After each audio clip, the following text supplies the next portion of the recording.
On the freezing cold night of February 8th, 1874, a 65-year-old man named Israel Swan sat around this roaring fire with a big group of men inside of this valley in western Colorado. The men around the fire, including Israel, were all gold prospectors, which meant they traveled the western United States looking for gold. But over the past several weeks, this group of prospectors had been trapped in this valley because of all the terrible winter storms. They had these storms coming in that each time would dump up to 6 feet of snow. But on this particular night, as Israel sat by the fire, enjoying the flames and hearing people tell stories, one of Israel's friends, one of the other gold prospectors, whose name was Alfred Packer, he stood up and basically pitched the whole group as to why they should come with him and leave the valley right now. Basically, Alfred told the group that, the weather is starting to turn a bit. It's not as bad anymore. The snow's starting to melt. And Alfred said, I know a pathway out of here that will take us out of this valley in just 2 weeks, and it'll bring us right to Breckenridge, Colorado, which was an area that was known by prospectors for having lots and lots of gold.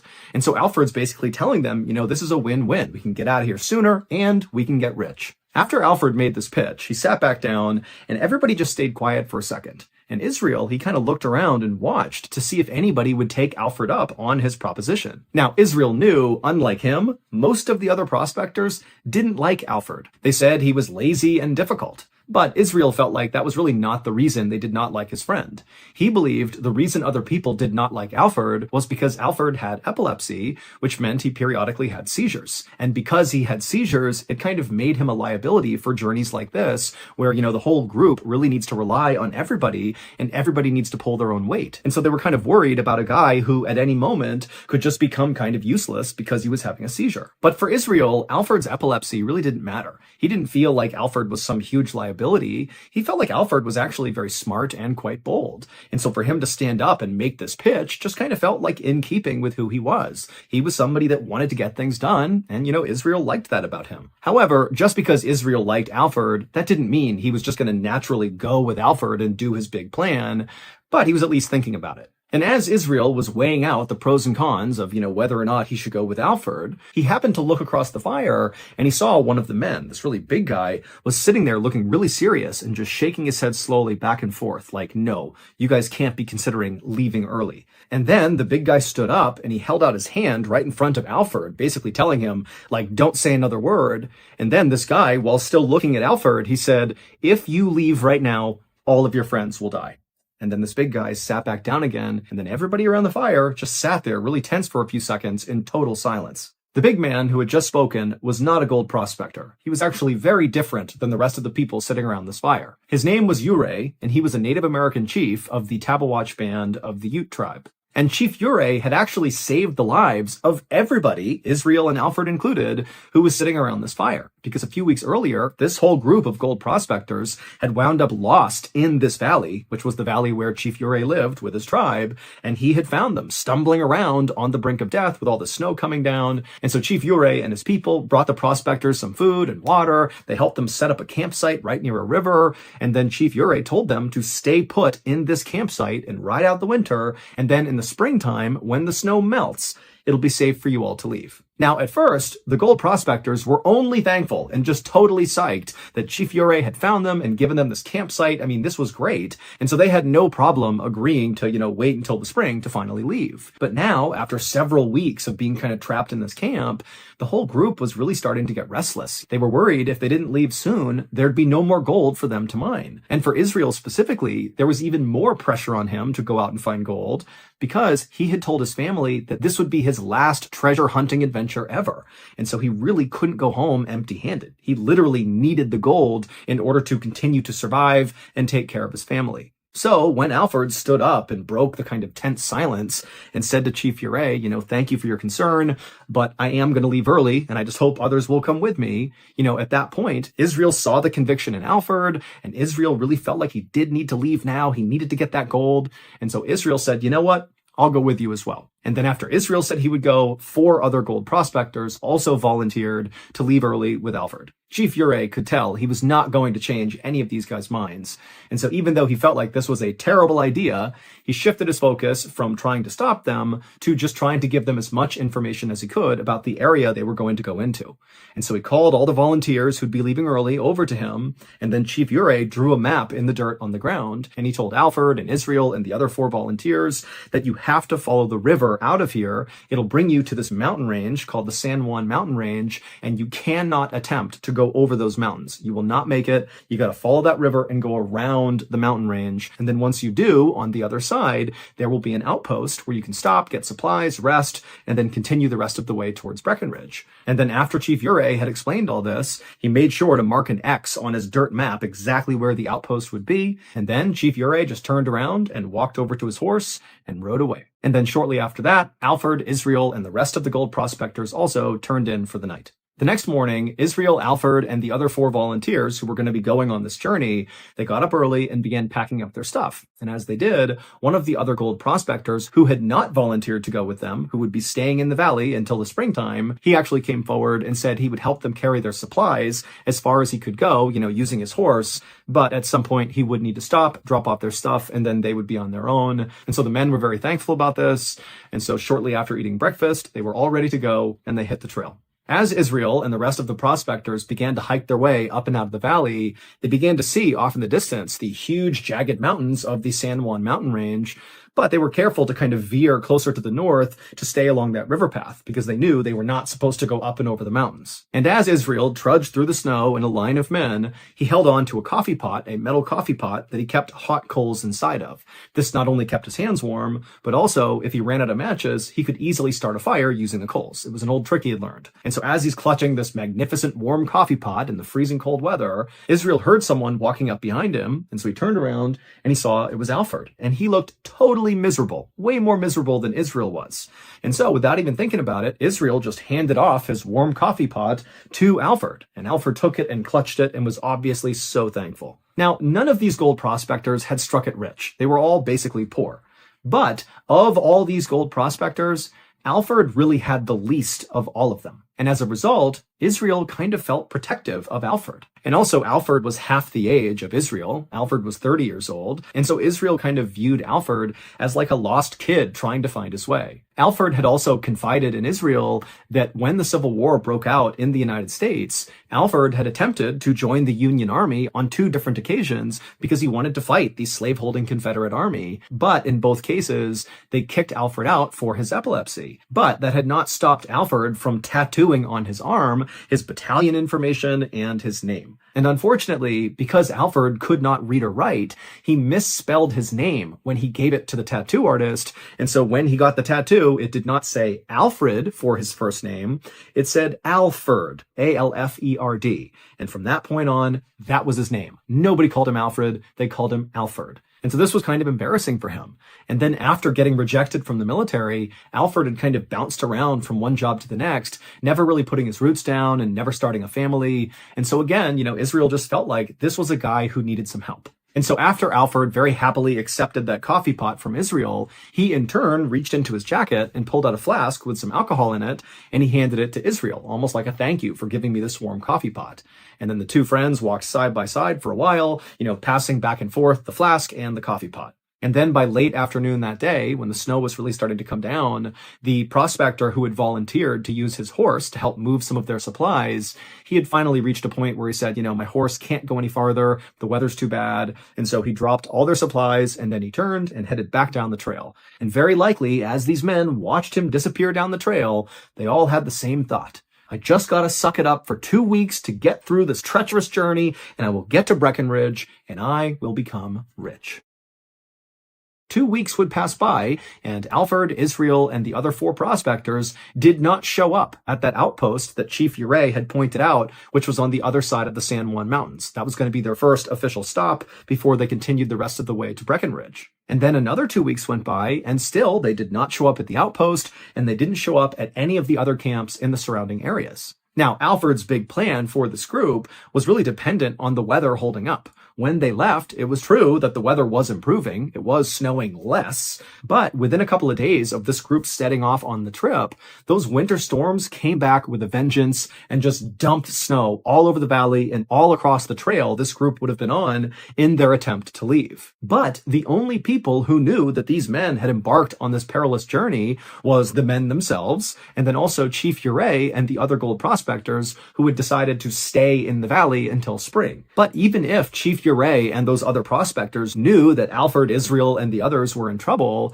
they would have no way of helping them or getting to them or even communicating to the outside world. They were completely stuck in the valley and basically couldn't do anything. And so in short, it appeared that Alfred, Israel, and the other 4 men were totally lost somewhere out in the wild, but nobody knew. But that would all change on April 16th, 1874, roughly 2 months after Israel, Alfred, and the others had begun what was supposed to be a 2-week-long journey. That morning, a group of officials who manned the outpost that Israel and Alfred and the others were supposed to go to, they were having breakfast in one of the outpost's little log cabins. And as they're eating and talking to each other, suddenly from behind them, the door to the cabin flies open, and these officials, they turn around and they see standing in the doorway is this totally disheveled looking guy with long hair that's sticking up in the air and a huge bushy beard. And in one hand, he's got a rifle, and in the other hand, he's got a metal coffee pot.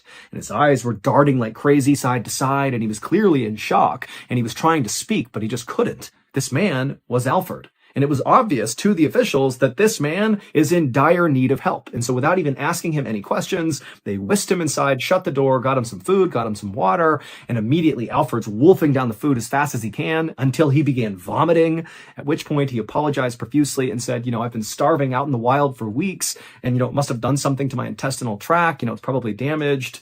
But frankly, the officials did not care about the fact that he threw up all over the ground. They were worried this guy was going to die right then and there. And so the officials helped Alfred get cleaned up and put in warm clothes. And then Alfred asked them, do you have any whiskey? I want to kind of warm my body up. And they said, no problem. They handed him some whiskey. And so Alfred threw a couple of shots back. And then after that, it was pretty obvious that Alfred had kind of relaxed a little bit. And then at that point, one of the officials asked Alfred, what happened to you? As soon as Alfred was asked this question, he shut his eyes and kind of grimaced, like even the thought of what had happened to him was just too painful to think about. But after a moment of silence, Alfred, with his eyes still closed, told the officials that he had been with 5 men and they were trying to hike their way out of the valley to get to Breckenridge, Colorado to look for gold. But as they were hiking this trail, this huge storm came in and made it really hard to navigate the trail they were on. And so the group decided they would actually cut through the San Juan mountain range. The thing Chief Urey said, don't do that. Do not go over the mountains. They decided to do that. But as they were traversing these treacherous mountains, it was clear that Alfred was just not keeping up with the group.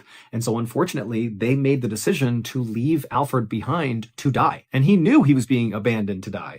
And so he had to watch as his 5 friends, disappeared into the snow. But amazingly, Alfred did not die. Instead, he would spend the next nearly 2 months stumbling through the snowy forest, having no idea where he was going, eating roots and flowers and looking for shelter any chance he got. But the thing that really allowed him to survive out in the wild was when he was abandoned by the 5 others, he was in possession of that coffee pot that had the coals inside of it. And so at night, he was able to start fires. And then also at one point, he was so hungry that he cooked his leather shoes in the fire and ate them because, again, this guy is starving. And so really, he was on the brink of death when he randomly stumbled into this outpost and found this cabin. After Alfred finished telling his story, the officials were just totally shocked and silent, and Alfred eventually would ask them a question. He would say, have any of my men come through here? Did anybody else survive? And they would say, no, it's only you. We have not seen anybody else. Now, the officials did not send out a search party right away, mostly because it seemed kind of obvious that Alfred's men were likely dead by this point. It's been 2 months since they started that journey. The chances are just not good that they have survived. But even if these other men were not dead yet, the officials had no idea where to begin their search. They knew that if they actually wanted to go looking for these guys, they would need Alfred to lead the search because he's the only one who knows where they could be. But Alfred was not healthy enough to go out in the wild and lead a search. And so for several weeks, Alfred just stayed in the outpost, resting and recovering. And then finally, when he was healthy enough, he would go out and lead a search party to go find the missing men. But unfortunately, he couldn't find anything. And so it wasn't until that summer, when all the snow had finally melted, that the mystery was finally solved about what happened to those other men. On August 20th, 1874, a traveling artist named John Randolph was hiking through a forest in western Colorado, roughly in the area where those other prospectors would have been walking on their attempt to leave the valley. And as John Randolph was walking through that area, he began smelling this horrible smell. And so John followed the smell until it brought him to this clearing, and then in the clearing was what looked like an old beat-up campsite. And so, being curious, John walked into the clearing to see who was in this campsite, but when he turned the corner and saw what was on the ground in the middle of this campsite, he froze, because on the ground in the middle of this campsite were 5 dead men all lying perfectly in a row. They were the source of the terrible smell. And right away, even though John was in shock from what he's seeing, he could tell that these 5 men did not die from something natural. One guy was missing his head altogether, and the other 4 had obvious signs of something being smashed really hard, probably repeatedly, into their heads. But that wasn't all. The other thing John immediately noticed is that the 5 bodies were in very different states of decay. 2 of the bodies were basically skeletons, but the other 3 were not. They were basically intact. Their chests had been cut and flayed open, but they all looked like they had died somewhat recently. In fact, one of the men looked so lively that it seemed like he was just sleeping, despite the gaping wound in his chest and his head that clearly indicated he was dead. Now, John wanted to turn and run away. But he had this morbid curiosity. He wanted to know what he was even looking at. What happened to these guys? And so, kind of against his better judgment, he walked a little bit closer to the bodies. And when he got close enough, he noticed something else that was totally off about the scene. When he was looking down at these men, he could tell that the wounds they had sustained, especially in their chest, looked surgical, like whoever had wounded them, whoever had cut them, had done so with an incredible amount of precision. This was not random hacks that got these guys killed. This was like a butcher carving up meat. And then John happened to look up from these 5 bodies, and he noticed just a little ways away was the remains of a burned out fire pit. And then there was a trail that kind of led off into the woods behind the fire. And so again, John, he wants to run, but he can't help but be really curious. And so he walked past the bodies, he went to the fire pit, and he followed that trail kind of back into the woods, and he found this ramshackle shelter kind of tucked away in the woods that was abandoned. No one was in there, but it had all the signs of someone living here for a pretty long period of time. And then suddenly, it was like all these pieces came together, and John realized what he had just stumbled on. Clearly, those 5 men had been murdered, and the person who murdered them very likely lived in this camp. And over the course of what looks like weeks or months, this person was butchering these men and then cooking their body parts over that fire and eating them. This is like a cannibal camp. And John, he's thinking, is this guy going to come back? Whoever lives here, are they coming back soon? He didn't know. And so kind of in a panic, he pulled out a sketchbook, he sketched the area, and then he turned and sprinted out of there to go find help. It would turn out John the illustrator was totally correct about what he thought was happening at that camp. After Alfred was left behind to die, those 5 other men carried on into the night up into the mountains, and then somebody attacked them, began killing them, and eating them. And that person was Alfred. That was why Alfred had survived for so long. It wasn't just that he was able to make fires at night.